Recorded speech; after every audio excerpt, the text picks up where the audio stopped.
কৃপি কলোনিতে শুনতে থাকুন আজকের গল্প। শরদিন্দু বন্দ্যোপাধ্যায়ের লেখা ধীরেন ঘোষের বিবাহ।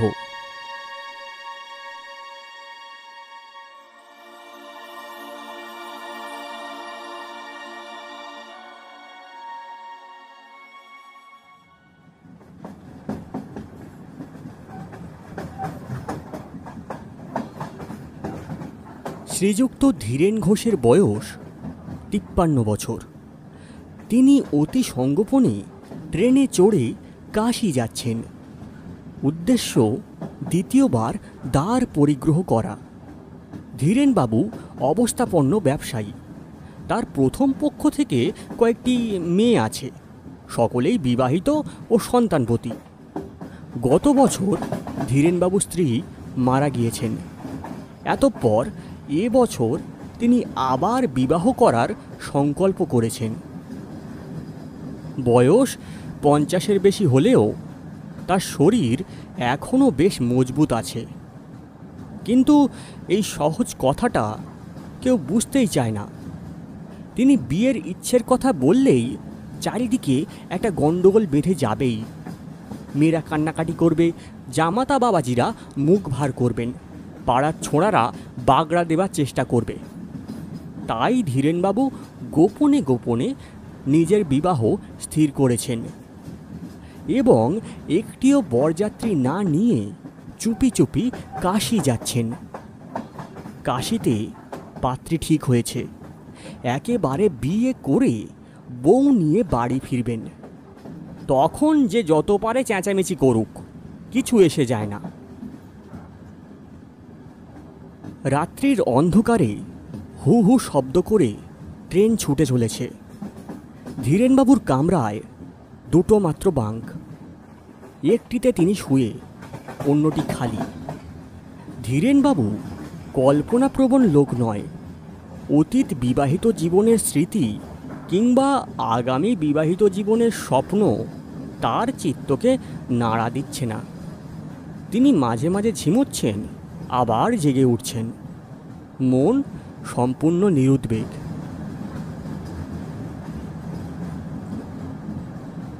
গভীর রাত্রে ট্রেন একটি স্টেশনে থামল। কামরার বাইরে কয়েকজন লোকের গলার আওয়াজ শুনে ধীরেনবাবু ঘাড় তুলে দেখলেন, এই যে এই গাড়িতে একটা বাং খালি আছে, উঠে পড়ো উঠে পড়ো। আর তোমরা? আরে আমরা অন্য গাড়ি খুঁজে নিচ্ছি।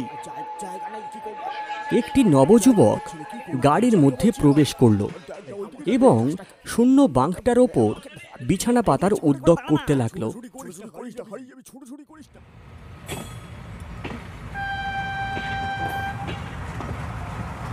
ট্রেন আবার ছেড়ে দিল।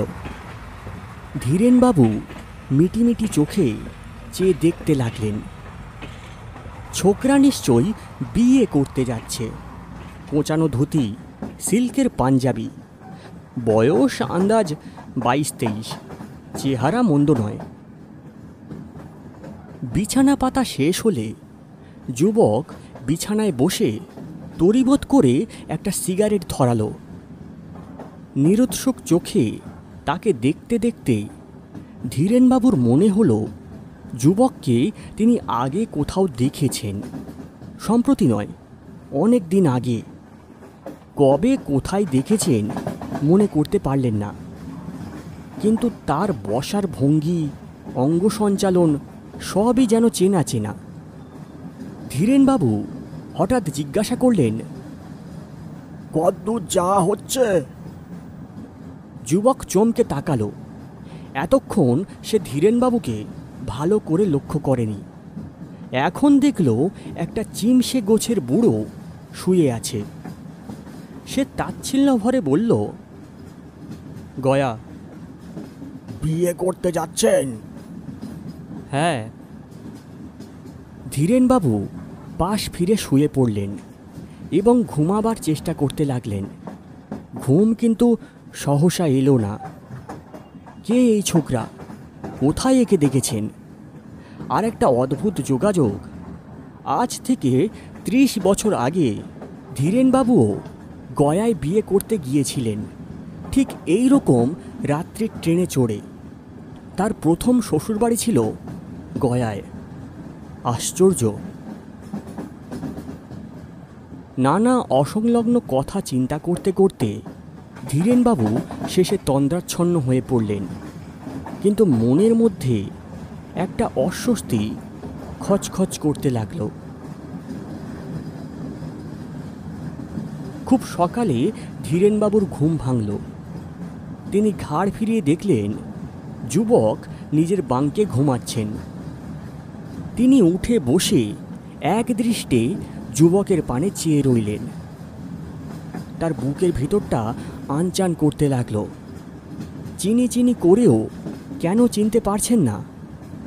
স্মৃতিশক্তি ভালো, এমন ভুল তো তার কখনো হয় না। অথচ এই যুবকের সঙ্গে তার একটা অতি ঘনিষ্ঠ সংস্রব আছে, গাঢ় পরিচয় আছে। চলন্ত গাড়ির একটা আচমকা ঝাঁকানি খেয়ে যুবকের ঘুম ভেঙে গেল। সে ধড়মড় করে উঠে বসল। আচ্ছা, পরের স্টেশন কি গয়া? ধীরেনবাবু বললেন, হ্যাঁ। যুবক তখন বাথরুমে গিয়ে মুখ হাত ধুয়ে আসলো। ক্ষিপ্র হস্তে বিছানা গুটিয়ে বেঁধে ফেলল। ধীরেনবাবু দেখতে লাগলেন। তার অন্তর অজ্ঞাত সংশয়ে তোলপাড় করতে লাগল। এমন অস্থিরতা ও উদ্বেগ তিনি জীবনে কখনো ভোগ করেননি।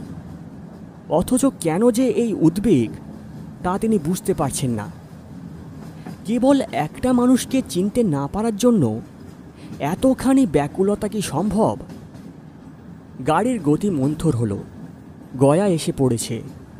যুবক সিগারেট ধরিয়ে প্রশ্ন করল, আপনি কোথায় যাবেন? ধীরেনবাবু ক্ষীণ কণ্ঠে বললেন, কাশী। যুবক তার প্রতি এমন একটা দৃষ্টিপাত করল যার অর্থ কাশী যাবার বয়স হয়েছে বটে।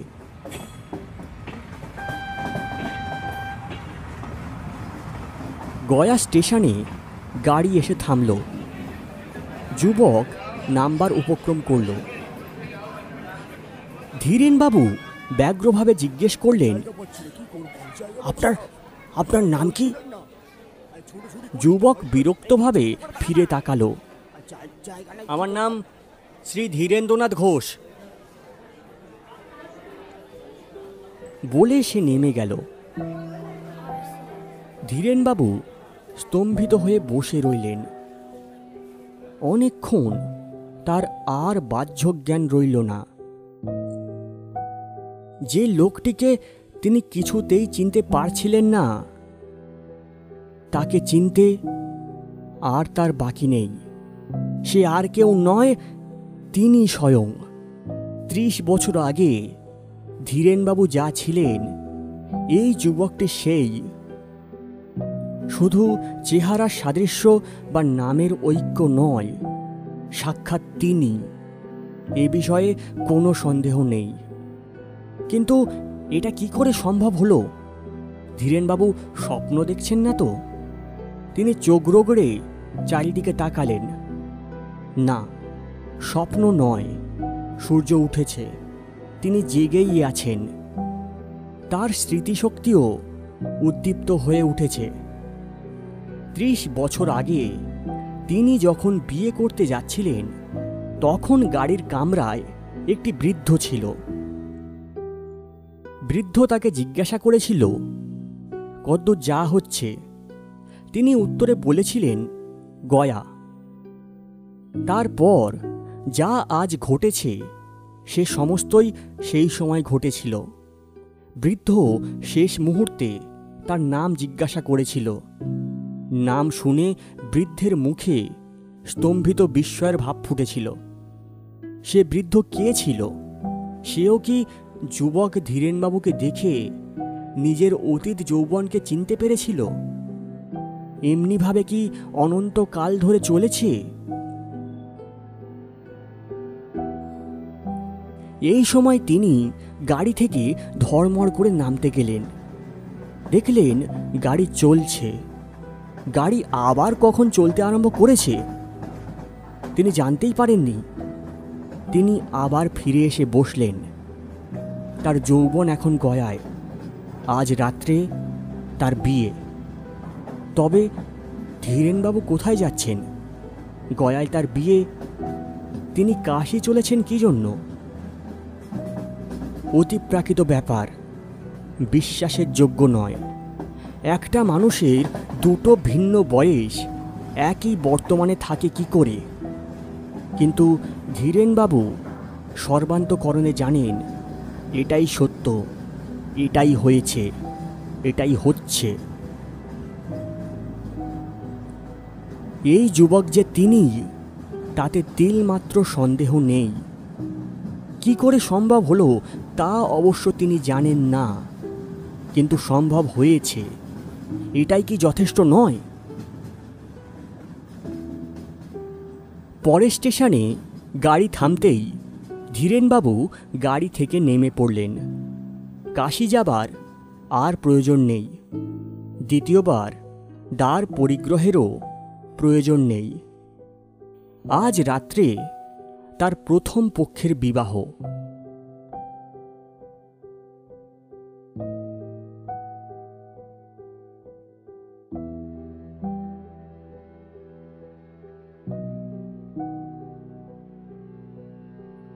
কৃপি কলোনিতে শুনছিলেন শরদিন্দু বন্দ্যোপাধ্যায়ের লেখা ধীরেন ঘোষের বিবাহ।